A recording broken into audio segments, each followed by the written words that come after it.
অচিন বনে বাস করত নানা রকমের পাখি।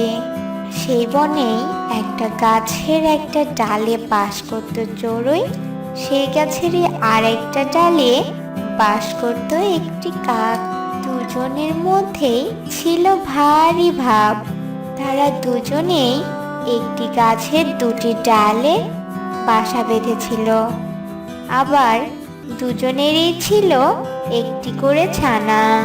তারা দুজনেই দিন ভাগাভাগি করে খাবার জোগাড় করত। আজকে ছিল টুনির খাবার খোঁজার পালা। তাই টুনি বলল, কাক বোন, কাক বোন, আজকে তো আমার খাবার খোঁজার পালা। আমি চললাম খাবার খুঁজে নিয়ে আসি। তুমি আমাদের ছানাদের দেখে রেখো, কেমন? এই বলে টুনি খাবার খুঁজতে গেল। সে সারা বন তন্ন তন্ন করে খুঁজেও কোনো খাবার পেল না। তাই সে ভাবলো, আজকে তো পুরো বনে কোনো খাবার পেলাম না। বনের ওই দিকটাতে গিয়ে যদি কোনো খাবার মিলে। এই বলে সে বনের অন্যদিকে যেতে লাগলো। হঠাৎ সে দেখলো একটি গাছে একটি বাসায় ঈগল ছানা আছে, আর তার সামনেই একটি সাপ ঈগল ছানাকে খেতে এসেছে। চড়ুই তাড়াতাড়ি ঈগল ছানাকে বাঁচাতে সেখানে চলে যায়, আর সাপকে বলে, সাপ, তুমি এটা কি করছো? তুমি কি না শেষে ঈগলের ছানাকে খেতে এসেছো? তুমি কি জানো না, ঈগল যদি একবার জানতে পারে যে তুমি ওর ছানাকে খেয়েছো, ও তোমার কি হাল করবে? তুমি নিজেকে বাঁচাতে চাইলে এক্ষুনি এখান থেকে চলে যাও। চড়ুই পাখির কথা শুনে সাপ সেখান থেকে তাড়াতাড়ি চলে যায়। আর তখনই সেখানে ঈগল চলে আসে। ঈগল পাখিটি নিচে সাপকে দেখতে পায়, আর সে দেখে চড়ুই পাখিটি তার বাসার সামনে দাঁড়িয়ে আছে। তখনই সে বলল, সাপ এসেছিল নাকি আমার বাসায়? নিশ্চয়ই সাপ আমার ছানাটাকে খেতে এসেছিল। তুমি তাকে বাঁচিয়েছো, তাই না? তোমার প্রতি আমি সারা জীবন কৃতজ্ঞ থাকবো। হ্যাঁ টুনি বোন, তোমাকে তো এদিকে আগে কখনো দেখিনি। তুমি কোথায় যাচ্ছ? আসলে ঈগল পাখি, আমি ওই পাশের বনেই থাকি। আমি ছানাদের জন্য খাবার খুঁজতে বেরিয়েছি, কিন্তু সারা বনে কোনো খাবার খুঁজে না পেয়ে এদিকে এলাম খাবারের সন্ধানে। তুমি খাবার পাচ্ছ না? এই তো সামনে পাশের জমিতে অনেক সর্ষে দানা পড়ে আছে। তুমি সেখানে গেলে অনেক খাবার নিয়ে যেতে পারবে। ধন্যবাদ ঈগল পাখি, আমায় খাবারের সন্ধান দেওয়ার জন্য। এ কথা বলে টুনি পাখি সেখান থেকে চলে যায়। আর কিছুক্ষণ পরেই সে মুখে করে কিছু শস্য দানা নিয়ে ঘরে ফিরে আর বলে, কাক বোন, এই দেখো আমি তোমাদের জন্য খাবার নিয়ে এসেছি। ছানারা, নাও, তোমরা সবাই মিলে খাবার খেয়ে নাও। পরের দিন ছিল কাকের খাবার খোঁজার পালা। টুনি বোন, টুনি বোন, আজকে তো আমার খাবার খোঁজার পালা। তুমি আমাদের ছানাদের ভালোভাবে দেখে রেখো, আমি গেলাম খাবার খুঁজতে। এ কথা বলে কাক সেখান থেকে চলে যায় খাবারের খোঁজে। টুনি পাখিটি কাকের ছানা ও তার ছানাকে একটি বাসায় রেখে আরেকটি বাসায় ঘুমিয়ে পড়ে। তখনই কাকের ছানা টুনির ছানাকে বলে, বন্ধু, আজকে তোমার মা ঘুমিয়ে পড়েছে, আমার মাও বাসায় নেই। চলো আজকে আমরা বাইরে থেকে আসি। তারপর টুনির ছানা ও কাকের ছানা ঘুরতে যায়। তারা যেতে যেতে জঙ্গলের অনেক গভীরে চলে যায়, আর একটি গাছের ডালের উপর দাঁড়িয়ে পড়ে।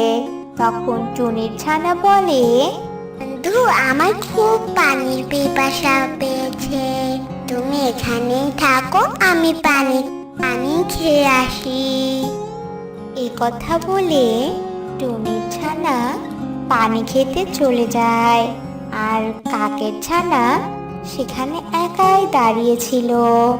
তখনই সেখানে ঈগল পাখিটি চলে আসে আর কাকের ছানাকে দেখে বলে, অনেক দিন থেকে কাকের মাংস খাই না, আজকে কাকের একটা ছোট্ট ছানা পেয়েছি। এই ছানা, তুই এখানে একা একা কি করিস? আমার বড্ড খিদে পেয়েছে, আজকে আমি তোর বুকের মাংস খাবো। এ কথা বলে ঈগল পাখিটি কাকের ছানার বুক চিরে কিছুটা মাংস খেয়ে সেখান থেকে চলে যায়।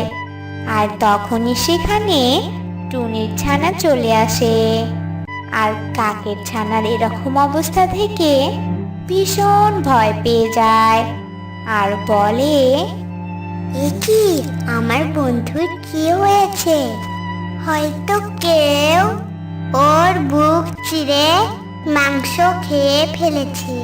আমি বরং বাড়ি গিয়ে মাকে সবটা বলি। তারপর টুনি ছানা সেখান থেকে তার বাড়ি চলে যায় এবং গিয়ে দেখে তার মা ও কাক একসাথে দাঁড়িয়ে আছে। টুনি ছানাকে দেখে কাক বলল, কি খবর টুনি ছানা? আমার ছানা কোথায়? তোমরা তো মনে হয় একসাথেই বাইরে গিয়েছিলে, তাহলে তুমি একা এলে যে? হ্যাঁ রে সোনা, আমি তো ঘুমিয়ে পড়েছিলাম, সেই ফাঁকেই তো তোরা দুজন মনে হয় বাইরে গিয়েছিলি, তাহলে একা এলি কেন? কাকের ছানা কোথায়? টুনি ও কাকের এরকম প্রশ্ন দেখে টুনি ছানা ভীষণ ভয় পেয়ে যায় আর সে ভয়ে ভয়ে সব ঘটনা খুলে বলে। সব কিছু শুনে কাক টুনি ও টুনি ছানাকে ভুল বুঝে এবং বলে, আমি বুঝতে পেরেছি, তোরা বুদ্ধি করে আমার ছানাটিকে মেরে ফেলেছিস। আমি তোদেরকে দেখে নিব। না না কাক বোন, তুমি আমাকে ভুল বুঝো না, আমি এসবের কিছুই জানি না, আমি তো ঘুমিয়ে পড়েছিলাম কাক বোন। তোরা থাক, আমি চলে গেলাম, আমি আর তোদের সাথে থাকবো না। এ কথা বলে কাক সেখান থেকে চলে যায়। এতে টুনি ভীষণ কষ্ট পায়। কাক জঙ্গলের ভিতরে একটা গাছের ডালে গিয়ে বসে আর ভাবতে লাগে, ওরা আমার ছানাকে শেষ করে ফেলেছে, এভাবে তো আমি শান্তি পাবো না। টুনির ছানাকেও আমায় শেষ করতে হবে, তবেই আমি শান্তি পাবো। আমি বরং টুনির ছানাকে ভুলিয়ে ভালিয়ে সেই গাছের ডালেই নিয়ে যাব যেখানে আমার বাচ্চাকে ঈগল খেয়েছিল, আর তারপর সেখানে ঈগলকে ডেকে এনে টুনির ছানাকে ধরিয়ে দেব। যেমন ভাবনা তেমনি কাজ। তখনই কাক চলে আসে টুনির বাসায় আর দেখে টুনি বাসায় নেই। এই সুযোগটা কাক কাজে লাগায় আর টুনির ছানাকে বলে, টুনির ছানা, আমার ছানা মারা যাওয়ায় আমি ভীষণ কষ্ট পেয়েছি, তাই যে জায়গায় সে মারা গেছে আমি সেই জায়গাটা দেখতে চাই, তুমি আমাকে নিয়ে যাবে? হ্যাঁ কাকান্তি, চলো সেখানে নিয়ে যাই। তারপর টুনি ছানা কাককে সেখানে নিয়ে যায়।